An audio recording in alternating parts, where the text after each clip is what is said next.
Hi, everybody. I hope you're fine. If you kindly remember, when we were talking about English grammar, I told you that along with learning English grammatical rules, we should also learn words, vocabulary. They are hand in hand. Very important. Very well. Now, there are different strategies and techniques to help you learn and remember new vocabulary. For instance, you can have groups and categories of words, make them together, cluster them together, and then memorize them, learn them. For instance, you would say, okay, so names of animals, or let's say names of countries in the world, or the celestial things.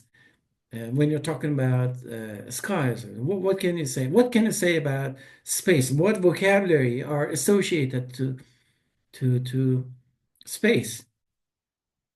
Names of food, names of colors, names of different things. And then verbs, different. When I say name, I don't necessarily mean nouns, okay? So different activities, different sports, what you can do in sports, etc., etc. So there are too many of these. Based on your taste and what you like and what you find useful to you, you can stick to them and learn them. Now remember that when learning, scientifically speaking, there is a dichotomy of vocabulary. It means two things. And remember, we have passive vocabulary and we have active vocabulary. These refer to the language skills that we're going to acquire. Language skills are listening, speaking, reading, and writing. And basically, when you're speaking and when you're writing, you are active.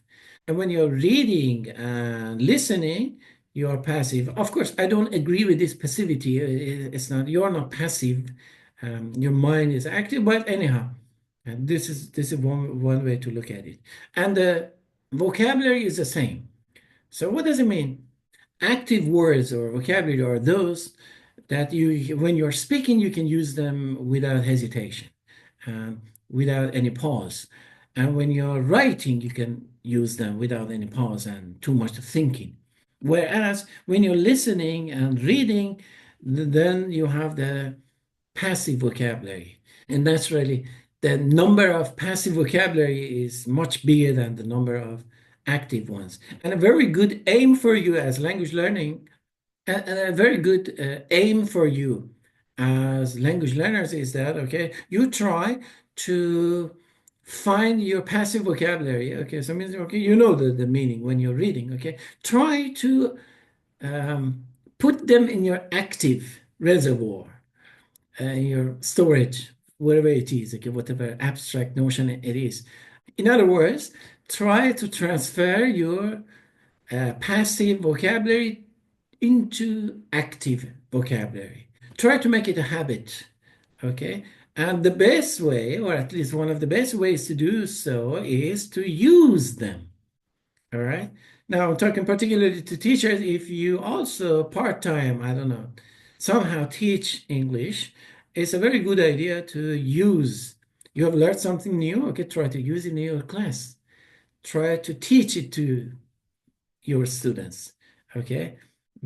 They don't know that you just learned this vocabulary last night, okay? They don't know, okay? The more you use something here, vocabulary, okay, the better, the stronger it stays in your memory, okay? So again, please remember categorizing and grouping vocabulary into different classes, different groups can help you memorize them in a better way, and try your best to transfer, to move the passive vocabulary in your mind to active ones. Hopefully in future I will give you more lessons on that, but for today I'm going to give you a group of vocabulary. There are some names, and they refer to phobia.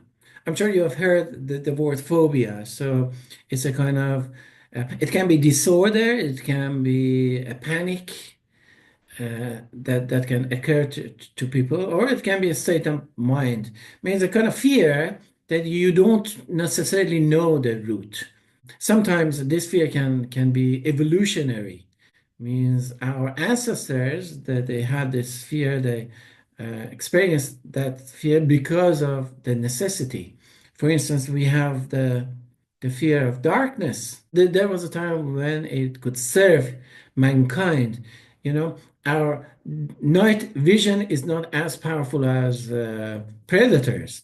Okay, so if you were in savannas in Africa and it was night, you couldn't go out because you could not see, but predators, the lions, would see you. For some other fears, there might be some other reasons. Maybe something happened. For instance, we have this phobia, means fear of dogs. Who knows? Maybe you've had a bad experience with dogs, and then this has grown this fear in you. Whatever the reason, we have these phobias, and there are hundreds of them, and I'm going to give you 20 most common ones. The very word phobia is from phobos, which is a Greek word, means fear and panic. And there are many. And when you look at, and I'm going to give you this list, you can see you have the second part, which is phobia, and then you have the first part. Usually these words are also either Greek or Latin, like hydro or phono or claustro, etc., etc. On the prefixes and affixes in English later on. Okay, so we're going to have a very interesting discussion about them later, not today. All right, so let me give you the list of these phobias. The first one is arachnophobia, which means the fear of spiders. So some people, when they see spiders, they feel very discomfortable, even if they see their pictures, not the real ones. The next one is ophidiophobia, which means fear of snakes. This might be an evolutionary benefit for human being, okay, not to be afraid of snakes, most of which are venomous, okay, not to be killed by them. So might have served this fear might have served mankind in his evolution. The next one is acrophobia, fear of heights. So some people feel dizzy or panic when looking down from high places or buildings or bridges. The next one is agoraphobia, fear of open or crowded spaces. For instance, they are not willing to go to shopping malls and stations, crowded places, and open areas the same. The next one is claustrophobia, means fear of confined spaces. So you might have seen some people, they don't like to go to the elevators. They don't use elevators, okay? Or for sure, they don't go to caves or small places. Well, the next word is mysophobia, or also called germophobia, means the fear of germs or dirt. So these people usually don't shake hands and they don't touch, they avoid touching things. It's interesting that after COVID-19, the number of people who suffer from this skyrocketed, which is natural. Next, we have aerophobia, means fear of flying. So these people, if they're in airplanes, they experience panic and they sweat or their heartbeat goes up. And the next one is cynophobia. Cynophobia means fear of dogs.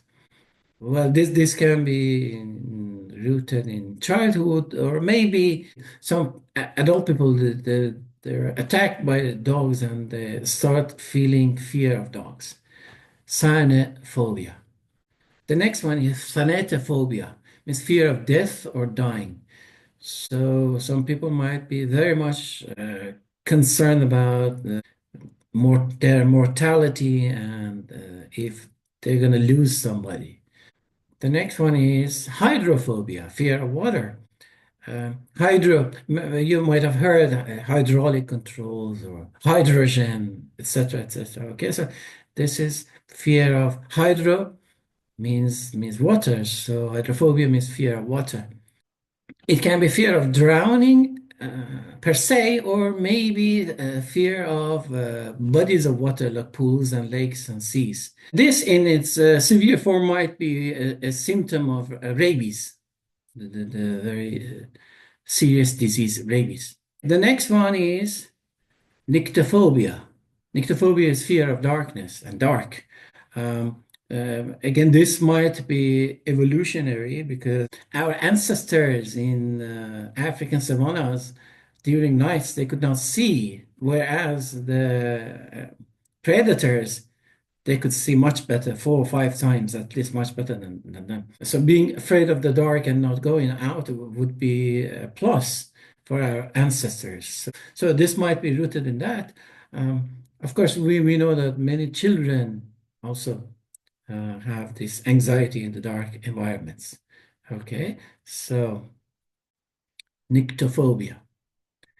And then the next one is glossophobia, is the fear of public speaking.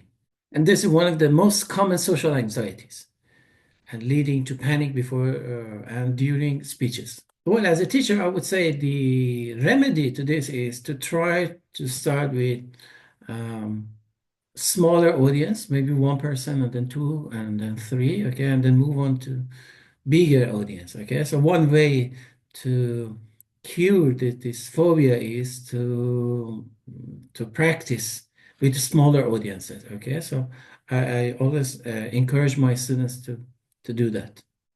The next one is dentophobia, dentist. So it's a fear of dentists and dental procedures. The next one is atikiphobia, means fear of failure. So some people don't start new things. They are afraid of embarrassment or disappointment. Okay, atikiphobia.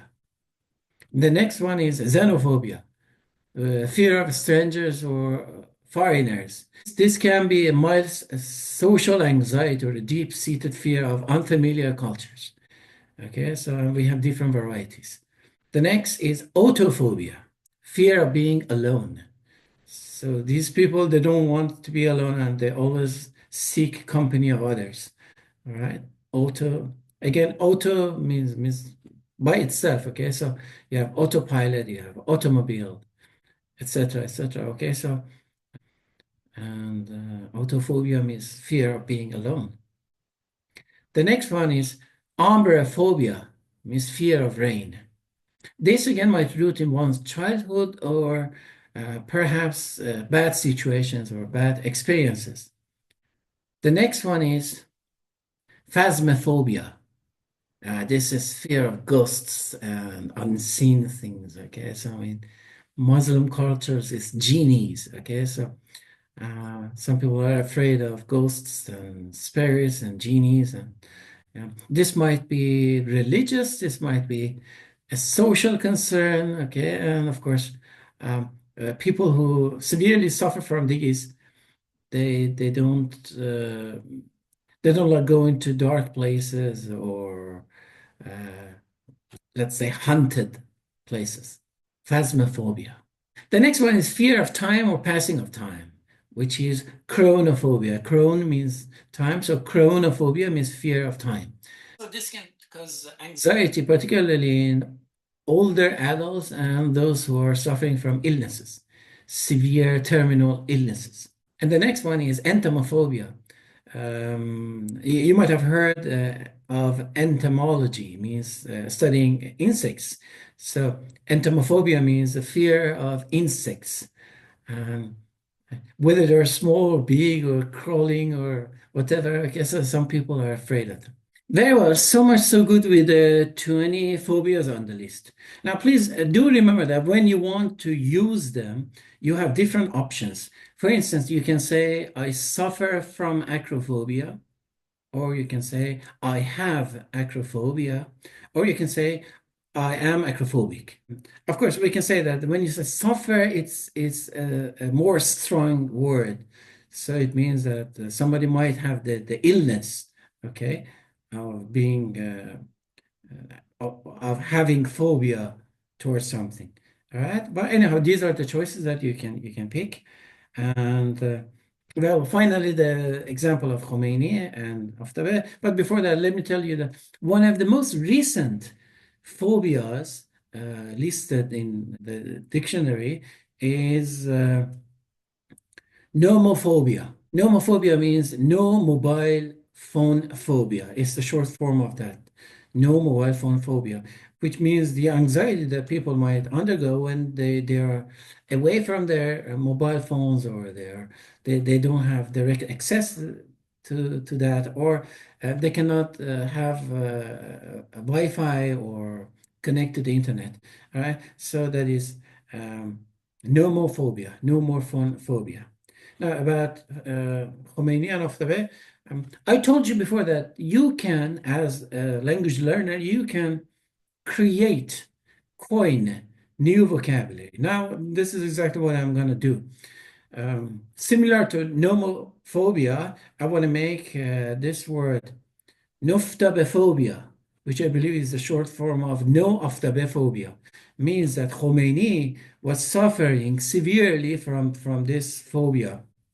It means that he had to be near Aftabeth. When he was in Paris under that apple tree, talking interesting, kind words, and then when he went back to Iran, and when he was sitting on that notorious armchair, maybe signing the death penalties of thousands of people, I'm sure there was at least one of them nearby. Okay, maybe under the chair or near the apple tree.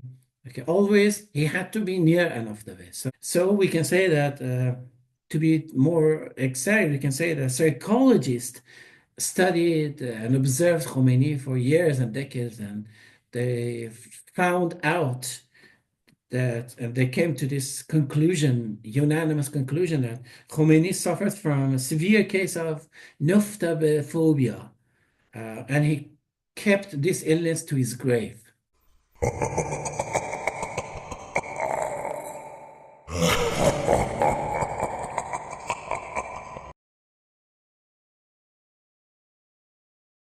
Very well.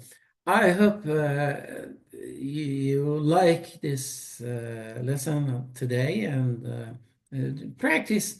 You see, practice makes perfect. So the more you practice, the more you put your passive knowledge into active usage, you will learn more. I'm going to give you a quick summary of these words at the end of this clip, and let's wish you will never suffer any of these phobias.